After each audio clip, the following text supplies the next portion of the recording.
Day 60 of the war with Hamas in Gaza, dozens of IDF tanks have rolled into southern Gaza towards the main terrorist stronghold in Khan Yunis. This with Defense Minister Gallant declaring that the IDF will break Hamas resistance. More from ILTV's Steve Leibovitz. Army tanks move to the south even as the IDF is still operating against pockets of resistance in northern Gaza.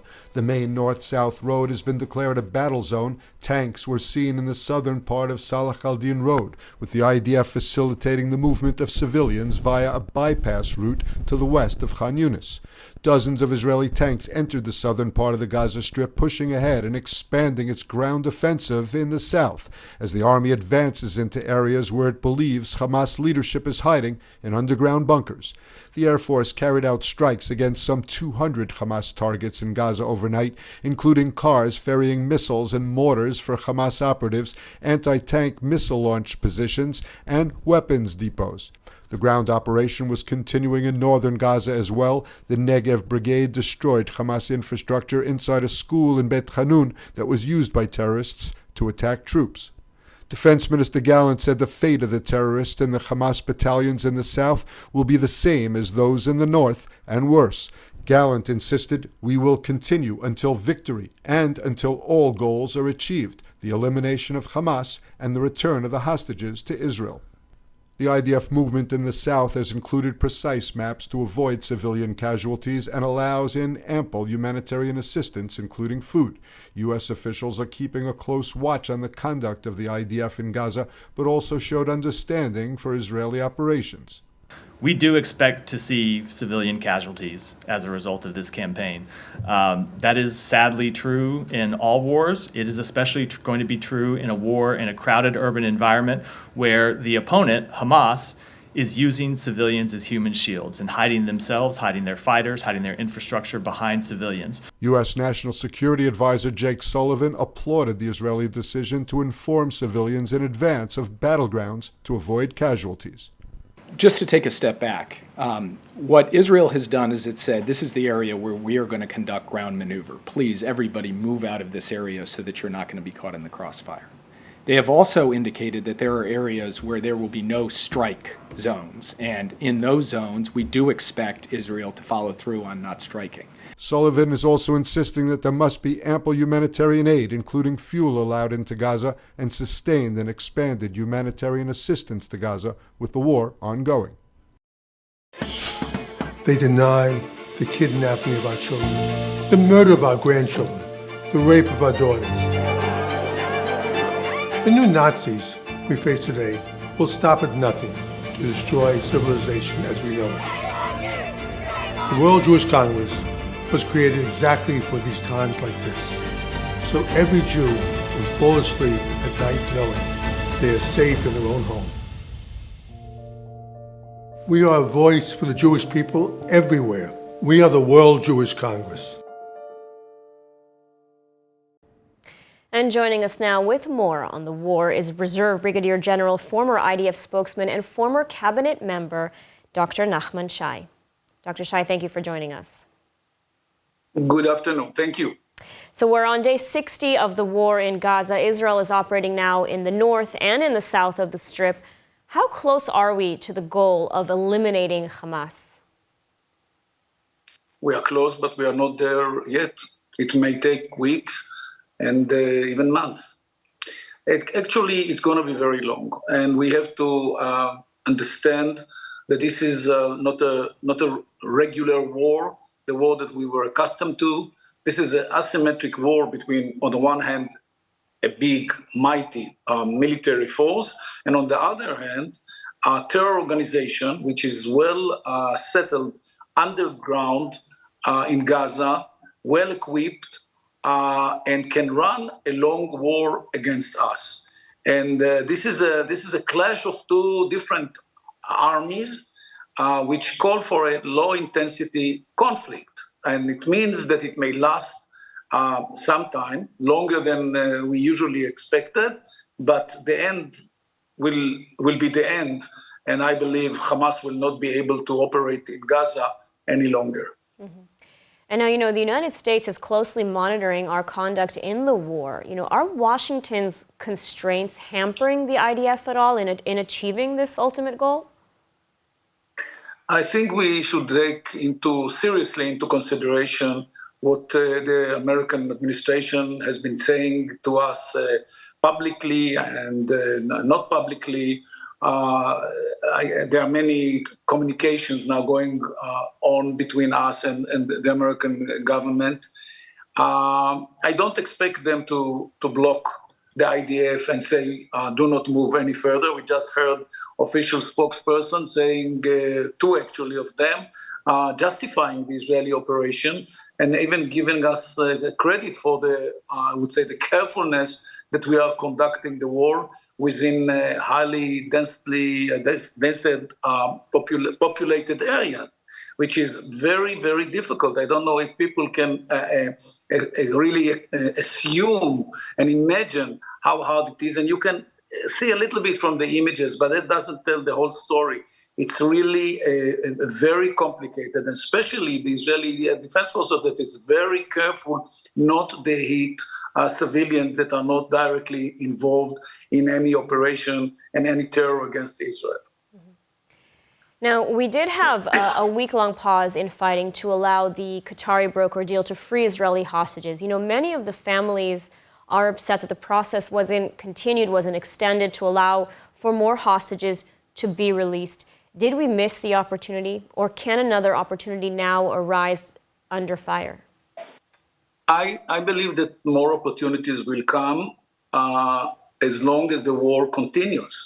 If we stop now, the leadership of the Hamas, the terror organization, will have no reason to give us the hostages back and to let them free. There will be no reason. Only under military pressure, as strong as possible, they may agree to another round of exchanges, hopefully to all of them. But if we stop from whatever reason, they will continue to hold them because this is a weapon that they will not drop unless there is a very strong reason why. Absolutely. Dr. Nachman Shai, thank you so much for taking the time to speak with us today and providing your analysis. You're most welcome. Thank you very, very much. And the U.S. State Department spokesman has said in a press briefing that Hamas is refusing to release the female hostages so that they won't share what they've been through. Absolutely horrific. ILTV's Devo Klein has the report. In a particularly candid moment at the U.S. State Department press briefing, State Department spokesperson Matthew Miller revealed that part of the reason for the failure of the ceasefire between Israel and the terror group was that Hamas refused to release Israeli women hostages. The reason, he said, because Hamas doesn't want them to reveal what they've been through. We've obviously seen the reports that Hamas has committed sexual violence, they've committed rape. We have no reason at all to doubt those reports. When you look at all the atrocities that Hamas carried out on October 7th and the atrocities that they have carried out since, the fact that they continue to hold women hostages, the fact that they continue to hold children hostages, the fact that it seems one of the reasons they don't want to turn women over that they've been holding hostage, and the reason this pause fell apart, is they don't want those women to be able to talk about what happened to them during their time in custody. Certainly, there is very little that I would put beyond Hamas when it comes to its treatment of civilians, and particularly its treatment of women. The statement shone a spotlight on the sexual atrocities committed by Hamas on October 7th against Israeli men, women, and children. Israel has documented countless eyewitness testimonies and forensic evidence showing the use of rape and sexual atrocities as a weapon of war. Yet, women's rights groups and the United Nations have remained largely silent on the issue. And remember those happy photos of Israeli hostages waving and smiling upon their release? Well, it turns out there's a reason for that. According to the Knesset Health Committee and the Israeli Health Ministry, the hostages were given tranquilizers ahead of their release to make them look happy and relaxed. This is the latest revelation to emerge as to the conditions of the hostages. Many details are still classified, many hostages still finding it too difficult to talk about. But slowly their stories from captivity are beginning to emerge, and they point to horrific conditions. The details in the following report. Do you see a child smiling to the camera? This is a hollow child with a smile, with hope, with a future. But what these children have gone through is simply unimaginable. Dr. Efrat Harlev, CEO of Schneider Children's Medical Center, which has been treating 19 of the children released from captivity, shared some details about their conditions in a press conference in Tel Aviv on Monday. What I can say about their medical condition is that they all came back very skinny. Some lost between 10 to 15% of their weight. Dr. Harlev shared that the children needed to be specially fed upon their return and address the scarcity of food available while in captivity. We saw how they were eating. They were not eating. At first, they were picking on the food. We gave them food, but they were picking on it. They were eating such small bites. And when their family asked them, why are you eating such small bites? They whispered, because we have to keep it for later. Dr. Harlev also addressed the psychological torment that Hamas captors subjected these children to. Children were told to be quiet at all times. They could not stand. They could not walk. They even were not allowed to cry. And so the children returned home, able to speak only in whispers. One child told us, I actually thought that everyone forgot about me. Why did I think that way? Because this is what I've been told by the Hamas kidnappers. They told me, she said, that nobody cares about you anymore. Nobody's looking for you. Nobody wants you back. You can hear the bombs around. All they want to do is kill you and us together. A 13-year-old girl, this is what she has to hear for 50 days. Indeed, family members have also came out to speak to the trauma this ordeal has caused, especially among the older children. Noah, my 12-year-old daughter, don't allow me to leave the house, to leave her premise for more than... I just ask her, well, can I get the trash down? And she wouldn't permit it. So she's like hanging out to me very closely. She have woken sometimes during the night screaming. But in generally, they're in a good state. She processing everything.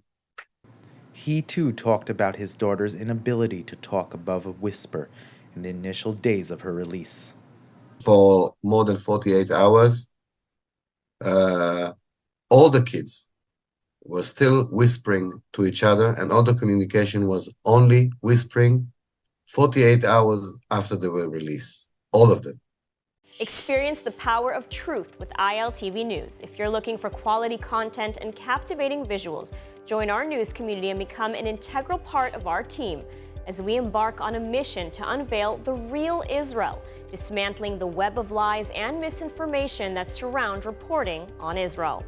By subscribing to ILTV News, you will not only have access to the latest updates, but you will also amplify our message, creating a ripple effect that carries the truth far and wide. Subscribe today and help reshape the narrative. Available on the web, Android, and Apple. And it took the top women's rights organization in the world nearly 2 months to issue a mild condemnation of the sexual atrocities committed by Hamas on October 7th. And so Israel has taken notice. On Monday, the Israeli delegation to the UN held a special event on the crimes of sexual violence committed by Hamas on October 7th. Sheryl Sandberg and Hillary Clinton also spoke out. Let's take a look. On October 7th, Hamas perpetrated rape and sexual violence, exploiting these unforgivable crimes as weapons of war. These were not merely sick, spur-of-the-moment decisions to defile and mutilate Israeli women and girls, to parade their naked bodies in the street while onlookers cheered. This was premeditated. This was planned. This was instructed. Israel held a special event at the United Nations in New York on Monday, focused on shining a light on the crimes of sexual violence against women as part of the October 7th attack by the Hamas terrorist organization. Israel has stepped up its criticism against the world body for its response to the attacks. It took nearly 2 months for the UN to issue a condemnation of Hamas for its sexual atrocities, and this only after immense public pressure. UN women ignored all of the proof and were blind to all the evidence, including video footage of clear testimonies of sexual crimes. Instead of immediately supporting the victims, UN women brazenly suggested that Hamas's gender-based violence be investigated by a blatantly anti-Semitic UN body. This is UN Women's response. So I will state clearly today, the investigation that truly must be carried out is an investigation of UN Women's indifference to the heinous crimes against Israeli women. Also speaking at the event was former U.S. Secretary of State Hillary Clinton, who said the world must unite in unequivocally condemning acts of sexual violence. As a global community, we must respond to weaponized sexual violence wherever it happens with absolute condemnation. There can be no justifications and no excuses. Rape as a weapon of war is a crime against humanity. Also giving a keynote address was Lenin.org founder Sheryl Sandberg, who warned that the lack of a strong response from the UN threatened women's rights progress. This moment is so critical. We have come so far in establishing that rape is a crime against humanity, and we have come so far in believing survivors of sexual assault in so many situations. That's why the silence on these war crimes is dangerous. It threatens to undo decades of progress, to undo an entire movement. She called upon the entire UN to formally condemn Hamas for the rapes, a condemnation that Israeli women are still waiting for after nearly 2 months. And back to the war in the north. Cross-border exchanges between Israel and Hezbollah are intensifying along the Lebanese border. This as the Lebanese foreign minister is seeking European backing to end the fighting through enforcement of UN Resolution 1701 that forbids Hezbollah's presence south of the Litani River. More from ILTV's Steve Leibovitz. IDF strikes hit several Hezbollah targets in Lebanon as border tensions continue. Hezbollah took responsibility for at least 9 attacks against sites in northern Israel. Missiles were fired toward an IDF post near Arab al-Aramsha, toward Matat, Tel Chai, Shtula, and Kiryat Shmona. IDF reprisals targeted a Hezbollah operational headquarters, weapons storage warehouse, and other structures. Targets also included sites where rockets were launched from in southern Lebanon. Lebanese Foreign Minister Abdallah Habib blamed Israel for escalation by repeatedly threatening war. At the same time, he sent messages to the European Union demanding that Lebanon implement UN Security Council Resolution 1701 to force Hezbollah to move back to north of the Litani River in accordance with that binding resolution. The foreign minister insisted that Lebanon is committed to implementing the resolution and called for agreements to reduce tensions and enhance the chances of peace and stability in southern Lebanon. Exchanges on the northern border were started by Hezbollah after Israel struck Gaza after the Hamas murderous rampage in Israel on October 7th. And in the wake of the war in Gaza, Jewish communities around the world are seeing an alarming rise in anti-Semitism. So much so that United Hatzalah, a life-saving rescue organization, has launched a training program to assist people impacted by anti-Semitic events across the globe. Joining us now is veteran member of United Hatzalah's Psychotrauma and Crisis Response Unit, Dr. Sharon Slater, with more. Thank you for joining us. Nice to be here. So, this is truly troubling, truly concerning that, to say the least, that such a program is even needed. So what can you tell us about this program? What do you address? Who is it geared for? Initially, when October 7th happened, we felt that there was an immediate need to train trauma professionals.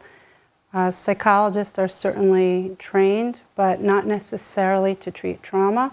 And for that reason, the initial purpose behind the training protocol was to train mental health professionals rapidly and as rapidly as possible without the luxury of time. As the rise in anti-Semitism abroad became obvious to us, we created a second protocol for lay people as well. And I think trauma, by definition, creates a disconnect between what happens before the event and what happens after. Our protocol is geared toward addressing that disconnect, and we have actually two protocols. One that is an immediate intervention and should be done within the first few moments to the first hour after the trauma occurs, and that can be done by anybody. The second one is one that should be done ideally within the first 72 hours. We call that approximate intervention protocol, and that is important because timely, appropriate intervention can lower the risk of post-traumatic stress disorder, and ultimately that's what we are trying to do with this training protocol. And, what kind of incidents need to be treated like this? I mean, we're talking about anti-Semitic incidents, is it just violent crimes, or is it also, someone hurling slurs at someone that can be traumatic? I mean, what kind of incidents are you training for? Well, I think that trauma can be an individual thing, but trauma is generally defined as something which causes, any incident really, which causes major social, emotional, psychological, or spiritual damage to an individual, and creates that disconnect that I just mentioned to you between what happened prior to the event and what happens subsequent to it. Now, Dr. Slater, I know that you've been on several international humanitarian missions as well in the United States, in Ukraine, in other places. And so, how does this, what we're seeing now, this need for, training for psychological trauma, how does this compare, with those experiences? Well, each one of those experiences and each one of those missions that United Hatzalah sent us on was unique in terms of the challenges that it presented. But if I had to define them, I would say I broadly separate them into two categories. The incidents that are discrete incidents, they happen and then they're over. And that would be incidents that I treated after the Surfside condominium collapse, for instance, or even the Meron collapse here in Israel, some of the hurricanes that we've been to. But then there are the incidents which are ongoing, and certainly the war in Ukraine is still ongoing. We were there during the first week on the border of the Ukraine, and what's happening here in Israel is also an ongoing incident. Having said that, I think nothing actually prepared us for what happened here on October 7th. Decimation of communities, tremendous scope of wounded and killed, hostages, much of the social support that we would normally link people to. There was a general draft, so men were out of the home, communities were strained, so communal support might even be absent, and entire communities were uprooted and not sure when they were going to be going home. And so this was a very, very different kind of event, even for those of us who have experience and have treated trauma. All right, Dr. Sharon Slater, thank you so much for sharing with us and for the really important work that you're doing. Thank you. And now let's take a look at the weather forecast. Cloudy skies alongside light rain are expected tonight throughout the country with lows of 15 degrees Celsius or 60 degrees Fahrenheit. Then tomorrow, more cloudy skies and highs of only 20 degrees Celsius or 69 degrees Fahrenheit. And that's all for today's news. For more updates from Israel on all your devices, check out our ILTV channel, subscribe to our ILTV newsletter, and don't forget to check out our new and improved website, ILTV.tv, with all the latest news from the heart of the State of Israel.